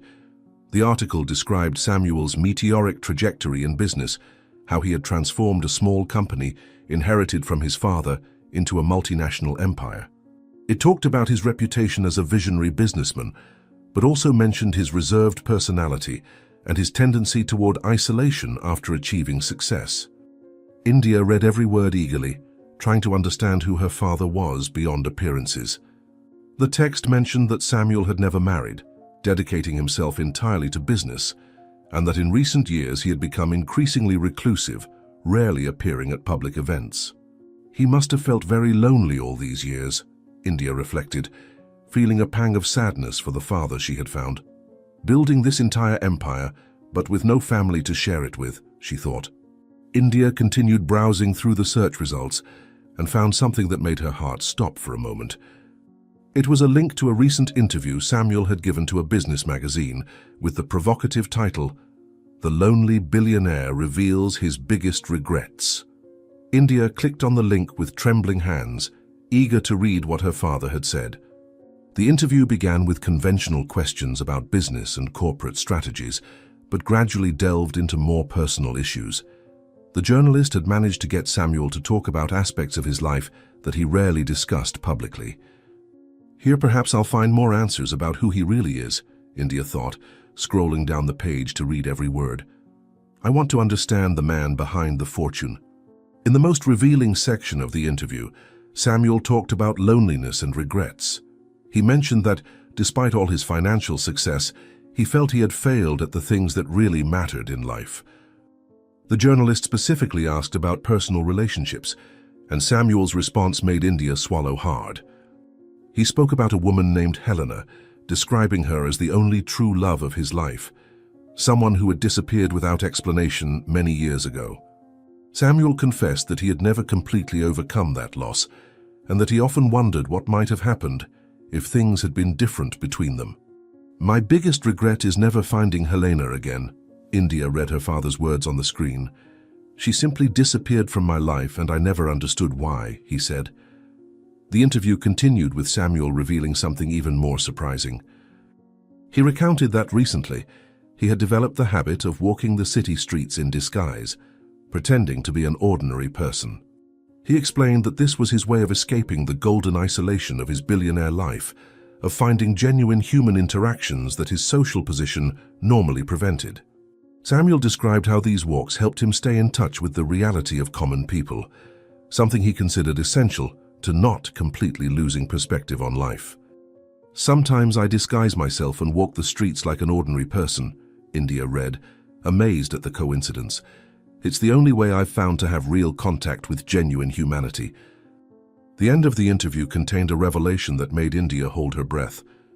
The journalist asked about Samuel's future plans, and he responded evasively, mentioning only that he was rethinking priorities due to recent personal circumstances. When pressed to be more specific, Samuel simply said that he had received news that made him question everything in his life. India wondered if this mysterious reference had any connection to the diagnosis of his illness, which he had mentioned in the letter. "I received news recently that completely changed my perspective on what really matters." India read the last words of the interview. "Now I'm focused on doing the right thing with the time I have left." While India absorbed all this information about her father, the supervisor returned with a smile on his face. He informed her that all verifications had been completed and that the check was absolutely legitimate. The hospital was prepared to admit Candela immediately and perform the surgery the next day, provided she was brought in for pre-operative tests that same afternoon. India felt a wave of relief so intense that her legs almost gave way. Finally, after struggling for so long against bureaucracy and lack of resources, Candela would have a chance to heal. "I'm going to get my grandmother right now," India told the supervisor, her voice choked with emotion. "She'll be here within an hour," she promised. Then India left the hospital practically running, but this time her rush had a different flavor. It was no longer the desperation of uncertainty, but the urgency of someone who finally sees a concrete solution to their problems. As she headed home, India was also thinking about her next step, finding Samuel Rodriguez in person. The interview she had read mentioned the address of his company headquarters, and India knew she needed to go there. It wasn't enough to have received the check and the letter. She needed to look into her father's eyes and thank him personally, and perhaps more importantly, tell him that she knew who he was and that she wanted to know him better. "After taking Grandma to the hospital, I'll look for his company address," India mentally planned. "I need to see him face to face, as father and daughter." When India arrived home, she found Candela more alert than she had left her. The prospect of surgery and the news that they finally had a solution had given the elderly woman renewed energy. India helped her grandmother get dressed and gather the necessary documents for admission, quickly explaining what had happened at the hospital. Candela asked questions about how India had gotten the money, but the girl asked for patience, promising to explain everything after the surgery was successfully completed. For now, the important thing was to focus on Candela's health recovery. "Grandma, soon you'll be cured and we'll have all the time in the world to talk," India said, helping Candela down the stairs of their home. "There's a lot I need to tell you, but first let's take care of your health," she requested. The journey back to the hospital was slower due to Candela's fragile state, but India didn't mind. Her grandmother was alive, was going to be operated on, and had a real chance to heal. More than that, India had discovered that she had a father who loved her, even though he had little time left to live. As she helped Candela into the taxi they had called, India felt that her life had completely changed in a matter of hours. From a desperate and lonely girl, she had become the daughter of one of the richest men in the city, and more importantly, had secured the salvation of the only family she knew. "Now I just need to see my father," India thought, watching the city landscape pass by the taxi window. "I want him to know that I accept our situation and that I'm grateful to have found him." After leaving Candela settled in the hospital, India had a long conversation with the doctors about the surgery procedures. The cardiologist explained that, although the operation was complex, there were good chances of success due to the accurate diagnosis and the fact that they had secured resources for the best available treatment. However, he warned that Candela would need to be under constant observation in the coming hours, as her condition was unstable. India felt a tightness in her chest hearing those words, remembering that, despite having found the financial solution, her grandmother's life was still in danger. "I can't leave her alone now," India thought, looking at Candela lying in the hospital bed. "She needs me here, especially after everything we've been through together." India settled into the chair next to Candela's bed, watching every movement of her grandmother's breathing. The machines connected to her emitted regular beeps, monitoring her vital signs, but India knew that the situation was still delicate. A nurse came to check the medications and explained that Candela would need some additional tests before the surgery, which was scheduled for the next morning. India held her grandmother's hand, feeling it cold and fragile, and silently promised that she wouldn't leave her side until she was completely out of danger. "Grandma, we did it," India whispered, gently squeezing Candela's hand. "Tomorrow you'll be operated on and you'll be well again." While India remained by Candela's side, she took advantage of the computer in the family waiting room to research more about Samuel Rodriguez. She needed to better understand who her father was, especially now that she knew about his terminal illness. India found more online articles, including one that talked about his properties in the city. The text mentioned a mansion on the outskirts, describing it as an isolated place where Samuel had lived alone for years. India mentally noted the address, thinking that perhaps she could visit him after Candela was stable. "When Grandma is better, I'll look for him," India decided, returning to the room where Candela was resting. "But now my place is here, taking care of the one who always took care of me," she said. During the night, Candela had an unexpected complication. Her blood pressure suddenly plummeted, and monitors began triggering alarms throughout the room. India woke up startled in the chair where she had dozed off and saw nurses rushing to her grandmother's room. The doctor arrived quickly and began administering emergency medications, while India watched terrified, not knowing if Candela would overcome this crisis. For a few terrifying minutes, India thought she would lose her grandmother even before the surgery could take place. "Please don't leave me now, Grandma," India murmured, tears streaming down her face. "Not after we've come so close to a cure." Fortunately, the doctors managed to stabilize Candela after an hour of intensive work. The cardiologist explained to India that this type of complication was common in patients with Candela's condition, but that she was now stable again. However, he decided to move the surgery up to the early morning hours, as it wouldn't be safe to wait any longer.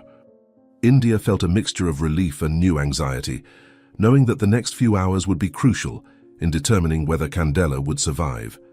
She remained awake the rest of the night, watching her grandmother's every breath. "Hold on a little longer, Grandma," India whispered, holding Candela's hand.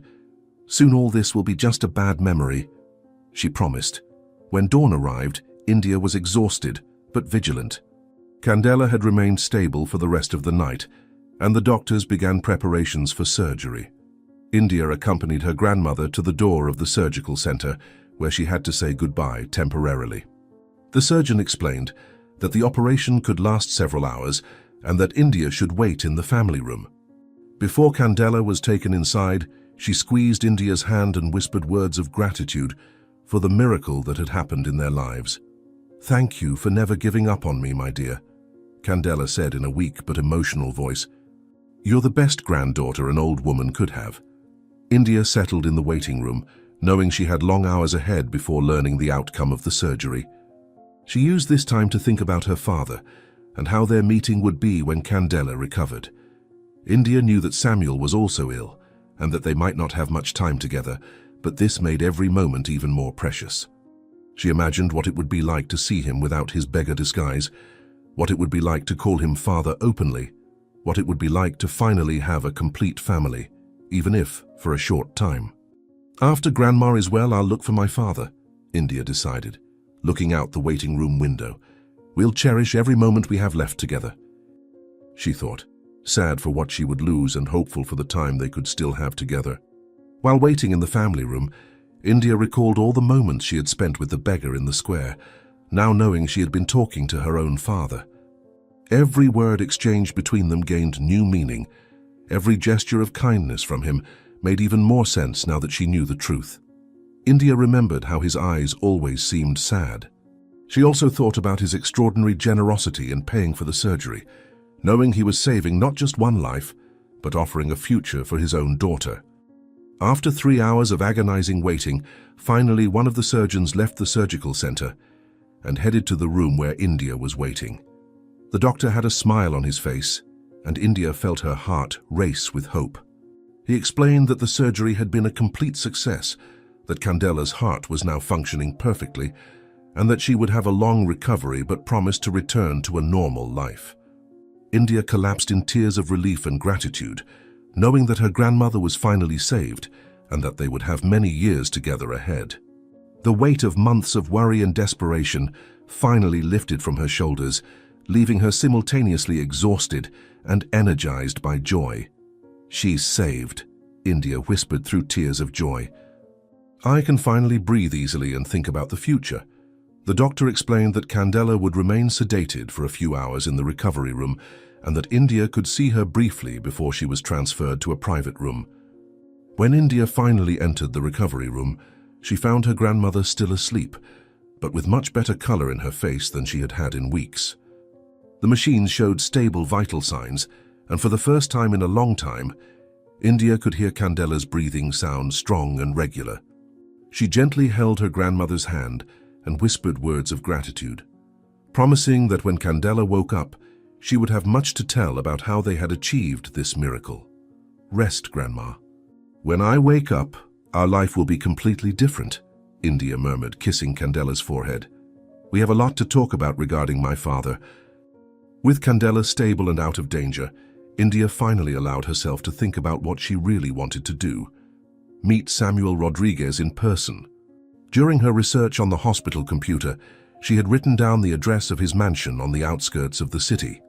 India knew she couldn't wait much longer, especially knowing that her father was ill and had only a few months to live. She wanted to meet him, thank him personally for everything he had done, and most importantly tell him that she knew who he was and that she wanted to have a father-daughter relationship with him, even if for a short time. The nurse assured her that Candela would sleep for several hours and that India could leave without worries. "Now that Grandma is safe, I can go after my father. It's time for us to meet as true father and daughter," India decided, gathering her things. Samuel Rodriguez's mansion address was etched in India's memory since she had discovered it during her research. The property was located in the most affluent outskirts of the city, in an area where enormous houses hid behind tall gates and extensive gardens. India took a bus that would take her to the region, feeling a mixture of nervousness and determination that made her heart race. Throughout the journey, she mentally rehearsed what she would say when she finally faced Samuel, with no disguises or lies between them. She wanted to thank him for everything he had done, wanted him to know that she understood his reasons for keeping the secret, and most importantly, wanted them both to enjoy the time they had left as father and daughter. "He'll be surprised to see me," India thought, watching the landscape change through the bus window. "But I hope he'll also be happy to know that I found his letter and that I'm happy to be his daughter." The trip to the outskirts of the city took almost an hour, and India had enough time to fully process everything that had happened in the last 24 hours. Just a day ago, she was a desperate girl trying to save her grandmother's life, without resources and without hope. Now Candela was safe in the hospital, recovering from a successful surgery, and India had discovered she had a father who loved her, even if the time to get to know him was limited. It was as if the universe had conspired for all the pieces of her life to fit together at the exact moment, creating a story that seemed impossible but was actually happening. If it weren't for Grandma's illness, I might never have met my father. Sometimes the worst crises lead us to the best discoveries, India reflected, realizing the irony of the situation. When the bus reached the final stop, India got off and began walking through the tree-lined streets of the affluent neighborhood. The houses were enormous, each more impressive than the last, surrounded by well-maintained gardens and ornate gates. India felt a little intimidated by the luxury around her, so different from the simple world she had always lived in, but she reminded herself that she had every right to be there. She was the daughter of the owner of one of those mansions, even if no one knew it yet. Her footsteps echoed in the silence of the almost deserted street, broken only by the singing of birds and the whisper of the wind in the tall trees that formed a kind of green tunnel over the road. "I must be getting close," India murmured, checking the house numbers. "Soon I'll be at the house where my father has lived alone for so many years." Finally, India spotted the number she was looking for on an imposing wrought-iron gate. The mansion that rose behind the gate was even more impressive than she had imagined. It was an elegant two-story building, with classical architecture, impeccable gardens, and a water fountain in the center of the circular driveway. India approached the gate, where two uniformed security guards stood watch. They observed her with curiosity and suspicion as she approached, clearly not accustomed to receiving young visitors of simple appearance in that exclusive location. India took a deep breath, preparing to explain her presence there in a convincing way. "Good afternoon, I need to speak with Mr. Samuel Rodriguez. It's about a very important personal matter," India said to the guards, trying to sound more confident than she felt. The first guard, a tall, muscular, middle-aged man, looked India up and down with evident skepticism. He exchanged a glance with his colleague before responding, his voice professional but clearly dismissive. He explained that the property was private and that visitors were only admitted with prior scheduling through the company offices. India tried to insist, mentioning the check that had been donated to the hospital and her connection to that transaction, but the security guards remained inflexible. It was clear they didn't believe that a girl like her could have any legitimate business with a man of Samuel Rodriguez's position. "Miss, you should contact the offices during business hours," said the second guard, a younger man but equally firm. "Mr. Rodriguez does not receive unscheduled visitors at his residence." India felt frustration growing inside her. She had come so close to her goal, but now she was being barred by protocols and prejudices. She tried to explain again the urgency of the situation, mentioning that it was a personal matter that couldn't wait, but the guards remained unyielding. India was about to give up when she heard the distant sound of a siren approaching rapidly. The noise grew louder and louder until an ambulance turned the corner at high speed, its red and blue lights flashing urgently against the darkening sky. "What's happening? Is the ambulance coming here?" India asked, seeing the guards' expressions change immediately. The ambulance stopped abruptly in front of the gate, and two paramedics quickly jumped out of the vehicle, rushing to the back to retrieve a stretcher and medical equipment. The guards immediately opened the gate and began running toward the mansion, shouting instructions over the radio. India saw that it was a real medical emergency, and her heart tightened at the thought that something might have happened to her father. Taking advantage of the total confusion that ensued, with guards running, paramedics entering the property, and house staff appearing from all sides, India slipped discreetly through the open gate, blending into the chaos without being noticed. "It must be him," India thought, her heart racing with concern. "My father must have fallen ill and I need to be there." India followed the group of paramedics and staff who were running toward the main entrance of the mansion, trying to remain discreet but determined to find out what was happening. The interior of the house was even more luxurious than she had imagined, with marble floors, crystal chandeliers, and artwork on the walls. But India barely noticed the opulent decoration, all her attention focused on the paramedics, who were running down a wide corridor toward what appeared to be a ground-floor bedroom. She followed them at a distance, hiding behind columns and furniture, using the confusion to her advantage to avoid being seen by staff running back and forth. "Please, let him be okay. I can't lose him now that I've finally found him." India whispered a silent prayer. When India got close to the room where everyone was running, she could see through the partially open door a man lying on an imposing bed. Even from a distance, she immediately recognized Samuel Rodriguez. He was the same man she had met as a beggar, but now clean and well-groomed, wearing silk pajamas and lying on impeccable white sheets. His skin was extremely pale, almost gray, and he seemed unconscious while the paramedics checked his vital signs and prepared equipment. A private doctor, who apparently was already in the house, was talking rapidly with the paramedics, explaining the situation and the medications that had been administered. "It's him. It's really my father," India murmured, feeling her eyes fill with tears. "But he looks so weak, so sick." India remained hidden in the hallway, watching the doctors work frantically to stabilize Samuel. She could hear fragments of conversation between them, mentions of cancer-related complications, the need for more pain medication, and discussion about the possibility of transferring him to the hospital. India's heart tightened more and more as she realized the gravity of the situation. Her father wasn't just sick, he was clearly in a very advanced stage of his illness, fighting against time exactly as Candela had fought just hours before. The irony of the situation didn't escape India. On the same day she had saved one life, she might be losing another. He's very ill. Perhaps I've arrived too late to truly know him, India thought, restraining the impulse to run into the room. After about 20 minutes of intensive work, the doctors managed to stabilize Samuel enough for him to regain consciousness. India saw when he slowly opened his eyes, his confused and disoriented expression gradually focusing on the faces of the medical professionals around him. The private doctor explained that he had suffered a crisis due to the progression of cancer, but was now stable again. The paramedics collected their equipment and prepared to leave, providing detailed instructions about medications and care for the next few hours. The private doctor spoke briefly with Samuel before leaving as well, promising to return the next day. "We've done everything we could for now," India heard the doctor tell the assistants accompanying him. "But you know there isn't much more we can do besides keeping him comfortable." When the room finally emptied, except for Samuel lying in bed, India gathered all her courage and cautiously approached the door. Her father was awake, but with his eyes closed, breathing with difficulty but steadily.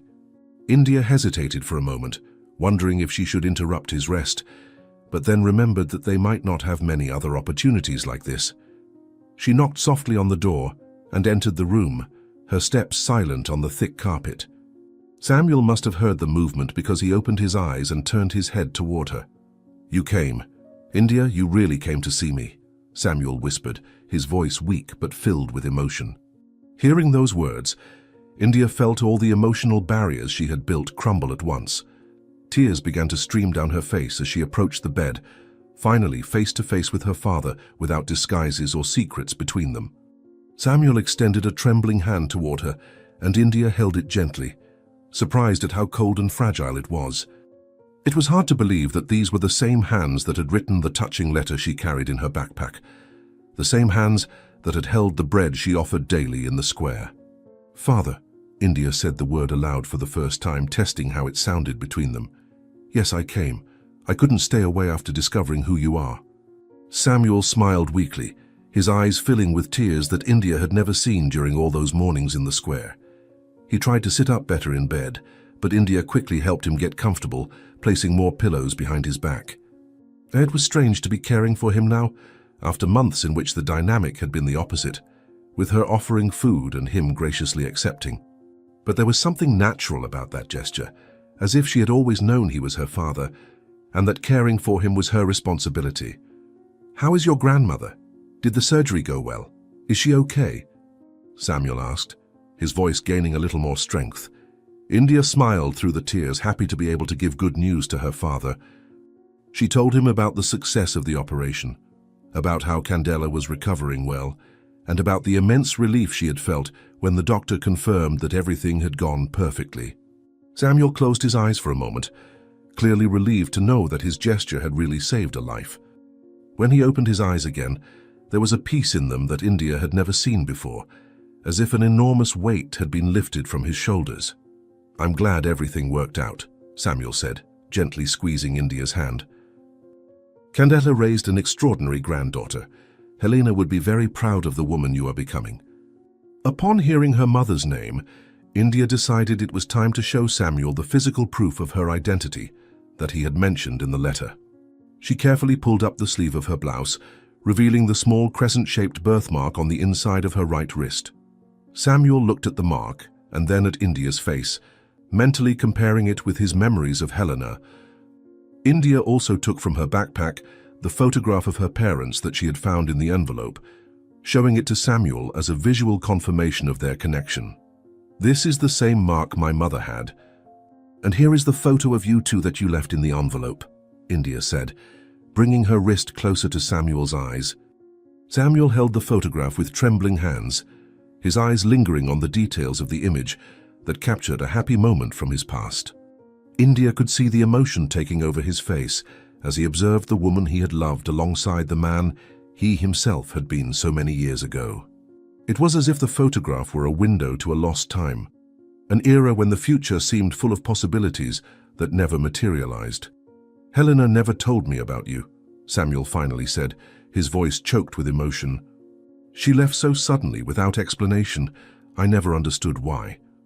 India sat on the edge of the bed, preparing to finally tell her father the whole truth about the reasons that led Helena to make the decision that changed all their lives. She took a deep breath and began to explain about her mother's pride, about how Helena feared being seen as opportunistic, about how she preferred to sacrifice her own happiness rather than be misinterpreted. India told about what grandmother Candela had revealed on the night of the discovery, about how Helena had kept the secret of her pregnancy to protect both Samuel and herself from possible gossip and speculation. She was afraid you would think she only wanted your money. And then she died in childbirth, never having the chance to explain her reasons, India explained, seeing understanding begin to form in her father's eyes. Samuel closed his eyes, finally processing the truth about Helena's disappearance. India could see the pain and regret passing over his face as he imagined how things could have been different if they had managed to talk at the time. When he opened his eyes again, tears were flowing freely down his face, tears that represented years of questioning and hurt that finally found explanation. Grandma Candela kept the secret because it was my mother's last request, India continued, holding Samuel's hand. She promised never to tell about you, to protect both your reputation and my childhood. Tears flowed down Samuel's face more intensely as he fully absorbed the tragedy of the entire situation. Two people who loved each other deeply, separated by misunderstandings and circumstances that could have been easily resolved if there had been communication between them. A daughter who grew up without a father who never knew he had a daughter, and a woman who died taking with her a secret that affected the lives of everyone involved. All these years, searching for a family, feeling lonely with no one to share the love I felt, Samuel whispered, his voice broken with emotion. India squeezed her father's hand, trying to convey comfort through touch. She could feel the fragility of his physical condition, but also the emotional strength that still existed within him. It was as if discovering the truth about Helena and meeting his daughter had given Samuel a new reason to fight, at least for some time. "And you were so close, feeding a foolish old man disguised as a beggar," Samuel said with a weak but genuine smile.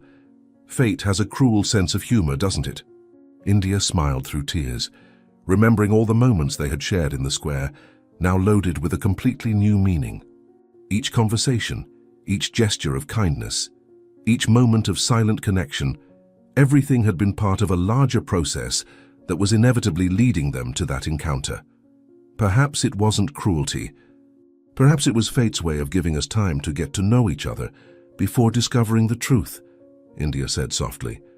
Samuel squeezed India's hand, with what little strength he still had, his eyes shining with a paternal love that had been dormant for 12 years.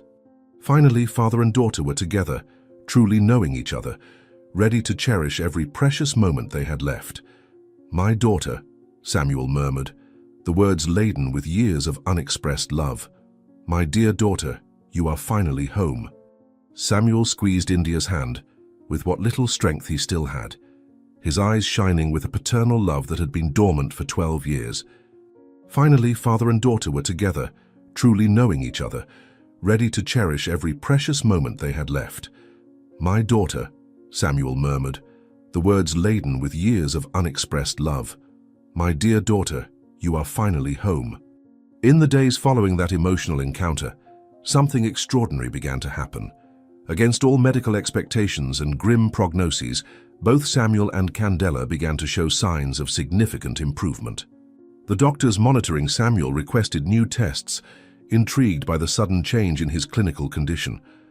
"Doctor, is this really possible? Can my father be improving even with terminal cancer?"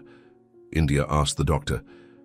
Samuel's medical team worked tirelessly for 3 consecutive days, conducting a complete battery of exams and tests that hadn't been done for months to answer this question and discover what was happening. When the results arrived, the oncologist responsible for the case requested an urgent meeting with Samuel and India. They met in the private medical office at the mansion, where the doctor, visibly surprised and even embarrassed, explained that a serious error had occurred in the initial diagnosis. What they had interpreted as an aggressive and terminal cancer was, in fact, a severe inflammatory condition that responded well to appropriate treatment. With the right medication and follow-up, Samuel would have a completely normal life ahead of him. Mr. Rodriguez, I must deeply apologize for the error. What we thought was terminal cancer is a perfectly treatable condition, said the oncologist, his hands trembling slightly. India felt her legs weaken upon hearing those words. After emotionally preparing herself to lose the father she had just found, discovering that he would live was like gaining a second chance she hadn't dared to dream of. Samuel remained silent for a few minutes, processing the information, before asking how many years of life the doctor estimated he still had. The answer was that with proper treatment, Samuel could live for decades, perhaps even a complete normal life. India couldn't contain her tears of relief and joy, hugging her father with a strength that demonstrated all the gratitude she felt for the miracle they were experiencing. "Dad, we'll have years together," India whispered in Samuel's ear. "We can recover all the lost time and create new memories." Meanwhile, at Central Hospital, Candela was also showing an extraordinary recovery. The doctors were impressed with how quickly she was recovering from heart surgery. In just 1 week, she was already sitting up in bed, chatting animatedly with the nurses and asking to go home. The cardiologist explained that he had rarely seen such a complete and rapid recovery in a patient of Candela's age. When India arrived at the hospital to tell about Samuel's improvement, she found her grandmother practically ready to be discharged, with all tests showing a perfectly functioning heart. "Grandma, I have wonderful news about my father. He's not going to die. The doctors made a mistake in the diagnosis," India said, holding Candela's hands. Candela listened to the entire explanation about the medical error and Samuel's true condition, with tears of joy streaming down her wrinkled face. She held India's hands and said she finally understood why Helena had kept such affection for that man. Candela confessed that she had always regretted not trying to contact him after Helena's death, especially seeing how much India had needed a father figure throughout the years. Now, with both healed and Samuel discovered, she felt that Helena could finally rest in peace, knowing that her daughter would have the complete family she had always deserved. "Helena always knew how to choose the people she trusted," Candela said, squeezing India's hand. "Samuel must be a very special man to have won my daughter's heart." 3 days later, when Candela was discharged from the hospital, India organized the meeting she had dreamed of since discovering her father's identity. She brought Candela directly from the hospital to Samuel's mansion, where the three would meet for the first time as a family. India's nervousness was palpable as she helped her grandmother climb the steps of the main entrance to the mansion. Samuel was waiting in the main room, already much better and wearing casual clothes, a completely different appearance from both the beggar and the formal businessman that India had seen in photographs. When Candela entered the room and saw Samuel for the first time, both became emotional, immediately recognizing the importance of that moment. "Candela, thank you for taking such good care of our daughter. India is an extraordinary young woman, and that is to your credit," Samuel said, approaching to greet the elderly woman. During the hours that followed, Candela and Samuel talked at length about Helena, sharing memories and stories that helped both to better understand the woman they had each loved in their own way. Candela told about Helena's personality, her dreams, her fears, and especially about how she spoke of Samuel in the first months of pregnancy, always with affection, but also with a deep sadness for having to hide the truth. Samuel listened to every word with complete attention, absorbing details about Helena that he had never known, creating a more complete image of the woman who had marked his life forever. "Helena always said you were the most honorable man she had ever met," Candela revealed, observing the emotion in Samuel's eyes. She feared not being worthy of the love of someone so special. Samuel stood up and went to an adjacent office, returning with a small carved wooden box that India had not seen before. He explained that he had kept that box during all the years since Helena's disappearance, hoping one day to be able to give it to her or discover what had happened. Inside the box were letters that Helena had begun to write to him during her pregnancy, but had never sent. Candela immediately recognized her daughter's handwriting and asked to read the letters, becoming emotional when she discovered that Helena had struggled internally with the decision to hide her pregnancy for weeks before finally leaving. "How did you get these letters? Helena never told me she had written to you," Candela asked, delicately holding the yellowed papers. Samuel explained that Helena had left the letters in the apartment they occasionally shared, hidden in a book she knew he would eventually read. When Samuel found the letters, Helena had already disappeared for weeks, and he never managed to locate her to talk about the emotional content of the pages. The letters revealed all of Helena's internal struggle, her love for Samuel, her fear of being misunderstood due to her humble origins, but never mentioned the pregnancy. She confessed to fearing that her social status would be an obstacle to Samuel's bright future in business, especially because he was beginning to stand out in social circles where appearance and status were important. She wrote that she preferred to leave so as not to hinder your chances of success, Samuel read aloud, his voice breaking. But she never mentioned why she was really leaving. Now I understand that she already knew about India. Candela and India listened as Samuel read excerpts from the letters, each word revealing the depth of love Helena felt for him, and at the same time the magnitude of her sacrifice. In one of the letters, Helena wrote about her dreams for the future, about how she hoped Samuel would achieve everything he deserved, but always hinting at a farewell without explaining the true motives. The letters showed a woman in love, but tormented by insecurities, who preferred to sacrifice her own happiness rather than feel she was hindering the success of the man she loved. She talked about the future, but always as if she wasn't part of it. Even in the letters, she was saying goodbye without telling the truth, India observed, feeling a deep connection with her mother. The three spent the rest of the day exploring every detail of the letters and shared memories, creating a complete understanding of the story that had separated them and now brought them together. When night came, Samuel made a proposal that would change their lives forever. He asked both India and Candela to come live in the mansion, where they could finally form the family that Helena had dreamed of, but never managed to have. Candela initially hesitated, worried about being a burden, but Samuel and India insisted that the idea of family only made sense if it included the woman who had raised India with so much love and dedication. "This house has too many rooms and too much loneliness," Samuel said, holding both their hands. "You two can fill it with life and joy like it's never had before." India could hardly believe the transformation her life had undergone in so few days. From a desperate girl living in poverty, she had become the daughter of a millionaire, with a healed grandmother and a mansion to call home. But more important than the material circumstances was the feeling of finally belonging to a complete family. She looked at Samuel and saw not just a rich father, but a man who had spent months disguised on the streets to find human genuineness. She looked at Candela and saw not just the grandmother who had raised her, but the brave woman who had kept a secret out of love for 12 years.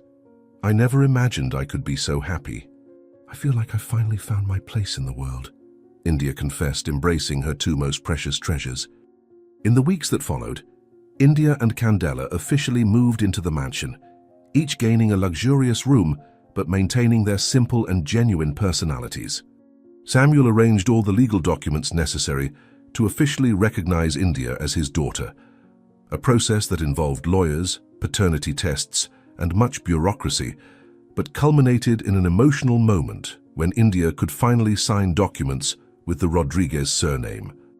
Candela received her own garden to cultivate her plants, something she had always dreamed of, but never had the space to do properly. "Now you are officially India Rodriguez," the lawyer announced, delivering the finalized documents. "Welcome to the family, legally speaking." The transformation in Samuel's life was equally profound. The experience of living disguised as a beggar and discovering his daughter had completely changed his perspective on wealth, social responsibility, and the true meaning of life. He began to reorganize his businesses, delegating more responsibilities to dedicate himself to social projects and especially to spend time with his new family. India often found him in his office, no longer working late hours on financial reports, but planning charitable initiatives or simply looking at photographs of 3 generations of his family finally reunited. "I never thought business could be less important than it is now. You two reminded me of what really matters in life," Samuel confessed to India during one of their family dinners. The idea for the new foundation arose naturally during a conversation among the three about how they could use Samuel's wealth to help other people in situations similar to what India and Candela had faced. India suggested They focused specifically on children whose single mothers were struggling to survive, offering not only financial support, but also educational and developmental opportunities. Samuel was enthusiastic about the idea and immediately began working with lawyers and consultants to structure the Helena Rodriguez Foundation, named in honor of the woman who had inspired all that transformation. "I want other girls like you to have chances that you almost didn't have," Samuel explained, while reviewing the foundation's documents. "No child should grow up not knowing who their father is or seeing their family struggle for basic medical care." The first beneficiary of the Helena Rodriguez Foundation was symbolically the very school that India attended.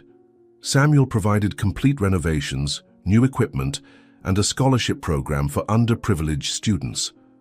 India insisted on continuing to study at the same school, even though she could attend more prestigious institutions, because she wanted to remain connected to her roots and help colleagues who faced difficulties similar to those she had known.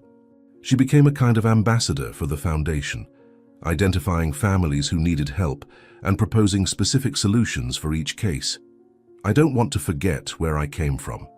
I want to use my new position to help people who are still where I was," India said when Samuel suggested moving her to a private school. 6 months after the family reunion, India was walking through the same square where she had met her father disguised as a beggar. Now she came there not to deliver food, but to visit the place that had changed her life forever. Samuel accompanied her on these occasional walks, and they often sat under the tree where everything had begun, recalling the conversations they had had without knowing their true connection. The tree had become a symbol of hope for them, a reminder that destiny sometimes works in mysterious ways to unite people who belong to each other. "Sometimes I still don't believe that all this started here. A simple kindness transformed into the most important change in our lives," India said, touching the trunk of the tree. During one of these visits to the square, they found a girl approximately the age India was when everything began, offering food to homeless people. India observed the girl for a few minutes, recognizing in her the same compassion and determination she had shown months before. Samuel noticed India's interest and suggested they approach to talk with the girl, perhaps offering help through the foundation. When they talked to her, they discovered she lived with her sick mother and worked selling candy to help with medical expenses. "You remind me of someone I knew," India said to the girl, smiling with affection. "How about we talk about how our foundation can help your family?" The girl's story became the first major individual project of the Helena Rodriguez Foundation. Samuel provided complete medical treatment for her mother. India accompanied her throughout the process, and Candela offered to help with home care whenever necessary. When the girl's mother fully recovered, she got a job in Samuel's own company, and the family gained financial and emotional stability. For India, helping that family was like closing a circle, transforming her own experience of need into an opportunity to provide hope for others. "Now, I understand why everything happened the way it did. I went through hardship, so I could understand how to help those who are still going through it," India reflected during a family dinner. On a Sunday afternoon, almost a year after the first meeting in the square, the Rodriguez family organized a party at their home to celebrate India's birthday. It wasn't just a commemoration of another year of life, but a celebration of rebirth, of discoveries, and of a family that had found each other against all odds. The party gathered foundation employees, beneficiaries of social projects, India's school colleagues, and some close friends who had witnessed the entire transformation. Candela was radiant, finally able to see her granddaughter grow up in an environment of love and stability that she had always wanted to provide, but never managed to. "This is the happiest birthday of my life. Not just because I'm completing another year, but because we're celebrating the first year of our family reunited," India said during her thank you speech. Samuel took the opportunity to officially announce the expansion of the Helena Rodriguez Foundation to other cities in the country. The success of the initial projects had attracted the attention of social investors and government organizations, which offered partnerships to expand the reach of the initiatives. India would be officially appointed as the young director of the foundation when she turned 16, a position created especially for her, recognizing her passion and natural talent for identifying and solving social problems. Candela would also have a formal role as an advisor for family projects, using her life experience to guide other grandmothers and mothers in difficult situations. In 3 years, India will officially take over the leadership of the foundation, Samuel announced to the guests. She understands better than any of us what it means to need help and have nowhere to turn. During the party speeches, India had the opportunity to talk about the lessons she had learned throughout that extraordinary journey. She mentioned how the experience of caring for Candela had taught her responsibility and compassion, how meeting her father in disguise had shown that true kindness is independent of social status, and how discovering her true identity had proven that love can overcome any obstacle or misunderstanding. She concluded by saying that she would never forget the lessons of generosity she learned when offering food to a stranger, not knowing she was changing not only his fate, but her own. I learned that when we help someone without expecting anything in return, the universe has a way of returning that kindness multiplied. I never imagined that a simple act of kindness could transform 3 lives so completely, India said, looking at Samuel and Candela. When the party ended and the guests left, the 3 sat on the mansion's porch, observing the stars and reflecting on the journey they had traveled together. India was between Samuel and Candela, feeling complete for the first time in her life. She thought of Helena, wishing her mother could have seen how everything had worked out, how the sacrifice she had made out of love had eventually led to an even more special reunion. The birthmark on her wrist, which had once been the only physical connection to her origins, was now just a beautiful symbol of a family that had found each other and chosen to stay together. "Grandma, Dad, thank you for giving me the family I always dreamed of having," India said, holding both their hands. "And thank you, Mom, wherever you are, for making choices that seemed difficult but brought us here." On that quiet night, with stars shining above the mansion that was now truly a home, India fell asleep knowing she had found her place in the world. She was Helena and Samuel's daughter, Candela's granddaughter, heiress to a fortune, but mostly she was a young woman who had learned that true wealth lies in the human connections we create and the difference we can make in the lives of people around us. The girl who once brought food to a beggar in the square had become a young woman determined to use all resources at her disposal to ensure that other children would never experience the desperation she had known. This is just the beginning of our story. We have the rest of our lives to be the family we always should have been, India murmured before falling completely asleep. 2 years had passed since that rainy day when India discovered her father's identity through an envelope left under a tree in the central square. The girl who once ran desperately through the city streets looking for a solution to save her grandmother had transformed into a confident young woman, surrounded by the love of a family that fate had conspired to bring together in the most unlikely way possible. The Helena Rodriguez Foundation grew beyond all expectations, helping hundreds of vulnerable families throughout the country. India, now 14, dedicated her afternoons to visiting beneficiaries of the projects, always accompanied by Candela, who had become the foundation's most beloved counselor. Samuel, completely healed and transformed by the experience, divided his time between business and social work, never forgetting the lessons he learned during his months disguised as a beggar. The mansion that once housed only the loneliness of a rich man had become a true home, filled with laughter, dinner conversations, and plans to help even more people. Candela cultivated her garden with dedication. Samuel rediscovered the pleasure of having a family, and India grew up knowing she was unconditionally loved by both. Whenever they passed through the central square, the 3 made a point of stopping under the tree where it all began. It was there that India had offered a simple bread to a stranger, not knowing she was changing the course of 3 lives forever. The tree became a symbol of hope for them, a reminder that small acts of kindness can create unimaginable miracles. Helena, who had left this world worried about protecting those she loved, could finally rest in peace. Her daughter grew up surrounded by the love she always wanted to provide. Her sacrifice transformed into a story of reunion, and the man she loved discovered that true wealth wasn't in his fortune, but in the family he had gained. India's story proved that sometimes the greatest blessings come disguised as the greatest challenges, that true love overcomes any obstacle, and that generosity of heart always finds its way back to those who offer it, multiplied in happiness. Now tell me in the comments where you're from and tell me, did you like this story? Then subscribe to the channel, leave your like and check out the next one that's waiting for you here on the screen. I'll be expecting you there.